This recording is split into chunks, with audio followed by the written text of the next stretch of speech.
আসলে আজকে বলার মতন পরিস্থিতি নাই, যেহেতু আজকে যে কাজী শহীদুল্লাহ মৃত্যু হয়েছে।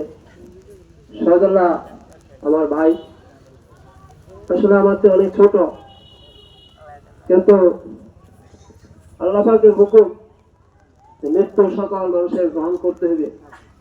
আমরা বলতে পারি যে হঠাৎ করে কেমনে এত দুর্বল হলো আর এত কেমনে হঠাৎ করে চলে গেল। যেহেতু আমাদের হেড কাজই ছিল, আমরা একই আমরা কাজ করতাম, কিন্তু হঠাৎ করে চলে গেছে।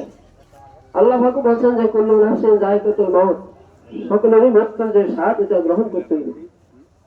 হুজুর সাল্লাল্লাহু আলাইহি ওয়াসাল্লাম বলেছেন যাসিরু যিকরা হাযিল লাযাতিল মাউত, মৃত্যুকে তোমরা বেশি বেশি স্মরণ করো। সেজন্য আমরা এই উপদেশের সামনে নিয়ে আমরা সকলেই যাতে করে চলতে হবে। কার যে কোন মৃত্যু আছে কেউ জানা নাই, কারণ মৃত্যুর স্মরণ বেশি বেশি করলে হয় কি গুনাহ থেকে বাঁচা যায়, অন্যায় থেকে বাঁচা যায়, খারাপের থেকে বাঁচা যায়, মৃত্যুর জন্য প্রস্তুত হওয়া যায়। এবং আমরা সকলেই মৃত্যুর জন্য প্রস্তুত হই।